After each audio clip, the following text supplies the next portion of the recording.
Hi, welcome to another travel video brought to you by Gary Rose Travels. Please hit like and subscribe for more videos, and you know you can find all of our best content on GaryRoseTravels.com, and do please search for us on Facebook and join our Facebook groups. So this video is part of my India Travel Northeast series, and this video is all about mighty Nagaland.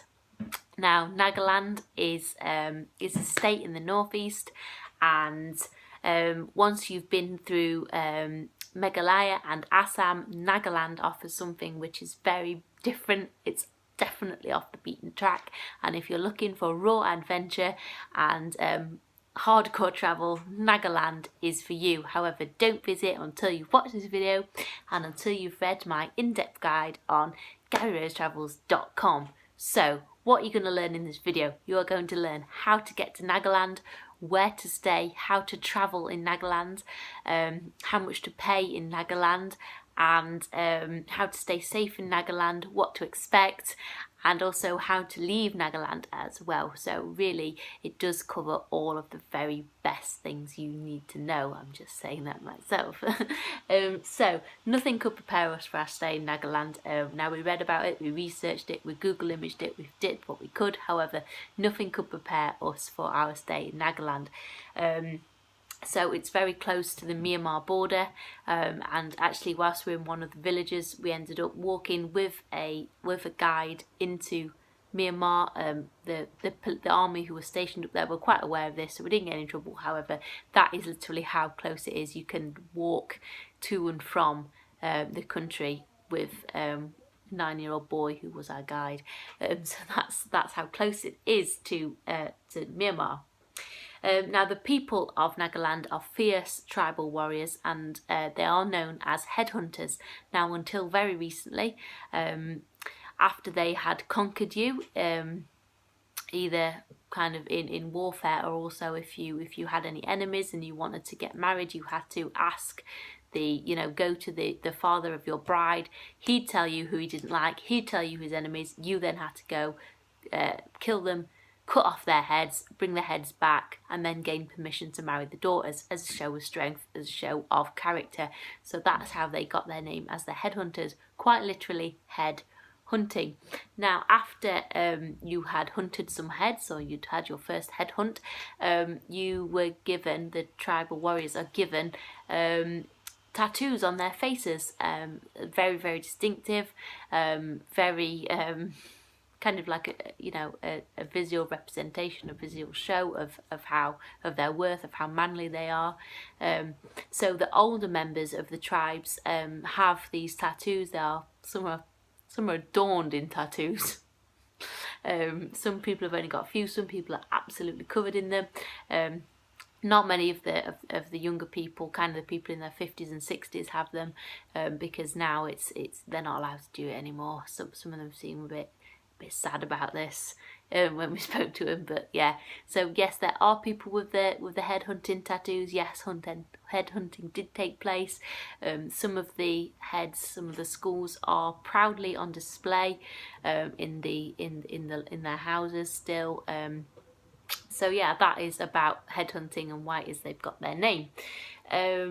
So as well as their facial tattoos, they also have very long stretched earlobes, kind of with those like plugs and things. They have a lot of that. They wear a lot of jewelry. They really enjoy, basically they're fierce warrior people, so they enjoy hunting and killing, and they adorn their bodies, their homes, their possessions with jewelry made of animal bones, animal skulls, animal teeth, claws, all these things. It's really integral to their way of life. So it can be a little bit grisly at times, because it's definitely different to mainland India, who most people are Hindu and they're not like that. Now, missionaries have been to Nagaland over the years, and this is how they kind of got them to change their headhunting ways. So so the people are these days, they are Christian. However, their tribal culture and their tribal roots are still really, really strong, so they still have that mentality. So again, really different to anything else you can see in India. So to get deep into the heart of Nagaland, we said our goodbyes to the peaceful people of Sivsagar. Now this made a huge impact on me because up until that point we hadn't really experienced any hostility in India ever, really. I mean, a few times, but nothing like what we received when we got to Nagaland. The welcome was very, very different. Now, do you remember in my last video I spoke about the guy called Manjit in Majuli Island? Now, Manjit has a contact in the town of the village of Longwa. He has a contact in the village of Longwa, which is outside Mon in Nagaland. Now, he called his contact and said, look, there's a Western couple, they're making their way there, they'll be there in about 2 or 3 days, they're heading up to Longwa, can you look for them on the shared sumo? That's how we got in. If you haven't got a contact in Nagaland, if you haven't got a guide or somebody who knows you're coming, I guess kind of a guest, more of a homestay owner who knows you're coming, who knows where you're from, who knows you've got another contact in India, I would not recommend going, to be honest. If you don't go via Manjit, you can also get a guide from, there's a guest house in Mon, which is a town in Nagaland. We stay at the guest house in Mon. You can get a guide. These guys will organise you a guide basically from Mon to take you to Longwa, to take you around. It will cost quite a bit, but that's another way of doing it. I just would not recommend going there. One, you won't be able to speak the language because they have their own language. They don't speak Hindi, they speak their own language, and also they're not the most welcoming people, and so you probably won't have the best experience. So yeah, that's what I would say about Nagaland. So if you are heading to Nagaland from Sivsagar, which is what we did, we took a shared sumo to the next town along, which is called Sonari. From Sivsagar to Sonari we took a shared sumo.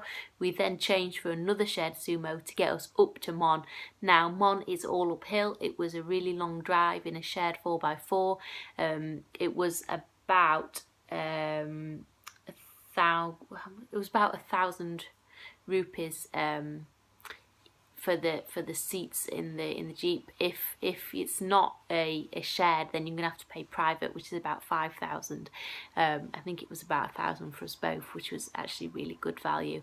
It was just by chance that we got that shared. So if you're gonna head up there, you're gonna have to take a Jeep because the road is so uneven and it's really windy and it's really hilly and it's really wet as well.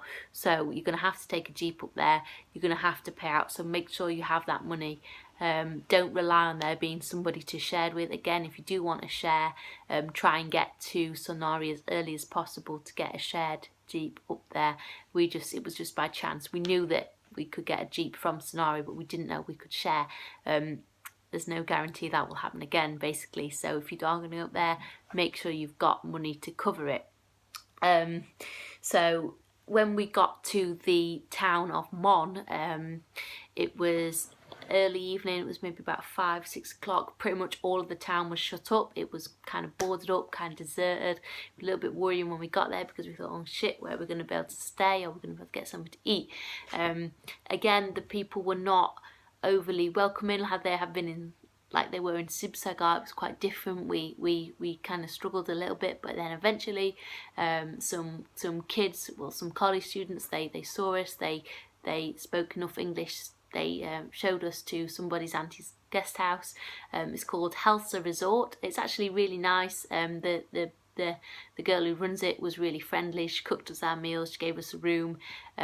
She's the one who told us that she would provide a guide should we need it at an inflated cost, but we said no, it's fine, thank you. But that's how we found out about it, basically.